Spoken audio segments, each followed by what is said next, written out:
महल की ऊंची दीवार पर सभी सिपाही सामने से आ रहे खतरे से लड़ने को पूरी तरह से तैयार थे, क्योंकि इनके सामने एक या दो क्रिएचर्स नहीं थे बल्कि लाखों की संख्या में थे, जो सीधा सामने मौजूद ऊंची दीवार को चढ़कर लोगों को मारने बढ़ रहे हैं। पास आते हुए खतरे को देख एक साथ काफी सारे सिपाहियों ने अपने तीर छोड़े, जो सीधा काफी सारे क्रिएचर्स की बॉडी को चीरते चले गए। लेकिन फिर भी ये क्रिएचर्स रुके नहीं और सीधा महल की तरफ बढ़ते गए। महल पर मौजूद लोगों ने तुरंत समझ लिया कि अगर ये क्रिएचर्स दीवार को चढ़कर ऊपर आ गए तो ये पल भर में हमें मौत का दरवाजा दिखा देंगे। इसलिए महल के अंदर बड़े बड़े पत्थरों पर ऑयल लगाकर इनमें आग लगाई और अपने यंत्रों से इन्हें क्रिएचर्स की तरफ फेंका, जो तेज रफ्तार के साथ सीधा क्रिएचर्स में जा लगे।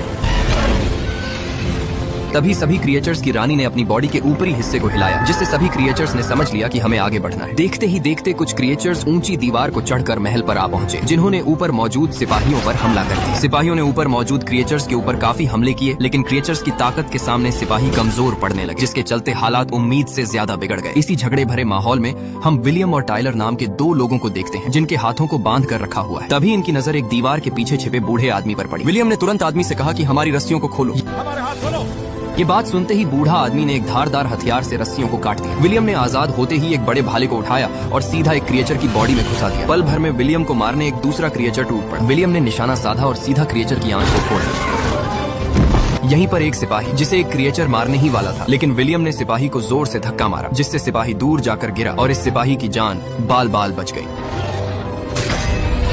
देखते ही देखते विलियम और टायलर ने महल के ऊपर मौजूद काफी सारे क्रिएचर्स को मार दिया। तभी दीवार के दूसरी तरफ सभी क्रिएचर्स की रानी ने एक बार फिर से अपने ऊपरी हिस्से को हिलाया, जिसके चलते सभी क्रिएचर्स ने अपने कदम पीछे की तरफ मोड़े और थोड़ी ही देर में सभी यहाँ से भाग गए। क्रिएचर्स के जाते ही जनरल ने विलियम और टायलर को इनकी बहादुरी के लिए शाबाशी दी। असल में आज ये लोग जिंदा हैं तो इनकी वजह सिर्फ विलियम और टायलर ही है, क्योंकि विलियम और टायलर की वजह से जनरल को पता चला कि वो क्रिएचर्स हमारे ऊपर हमला करने वाले हैं। असल में आज से कुछ दिन पहले विलियम, टायलर और इनके दो दोस्त जब एक अंधेरी जगह में बैठकर किसी काले पाउडर नाम के हथियार के बारे में बात कर रहे थे। काला पाउडर एक ऐसा हथियार है जिसकी हल्की सी चिंगारी खतरे को खत्म करने के लिए काफी है, मगर तभी इन्होंने महसूस किया कि हमारे आसपास से कोई तेजी से गुजरा है। इसलिए सभी ने अपनी नजर आसपास दौड़ाई, मगर पल भर में इस तेजी से आए खतरे ने विलियम के दो साथियों को मार दिया। घबराते हुए विलियम और टायलर ने अपनी तलवार को उठा ली। जैसे ही अनजान खतरा फिर से इनके ऊपर अटैक करने चला तो विलियम ने अपनी तलवार से इस अनजान खतरे का एक हाथ काट दिया और क्रिएचर खुद नीचे एक खाई में गिर गया। विलियम ने तुरंत इस कटे हुए हाथ को उठाया और टायलर से इस जगह से निकलने को कहा। सुबह होते ही दोनों अपने घोड़ों पर सवार होकर यहाँ से निकलने लगे, मगर तभी इनके पीछे कुछ दुश्मन लुटेरे पड़ गए, जो इन्हें पिछले काफी वक्त से तलाश कर रहे थे। भागते हुए विलियम और टायलर एक ऊंची जगह पर जा पहुंचे, जहाँ पर इन्होंने अपने सामने द ग्रेट वॉल नाम की एक दीवार को देखा, जिसके ऊपर काफी सिपाही तैनात हैं। सिपाहियों ने तुरंत अपने तीरों को चलाया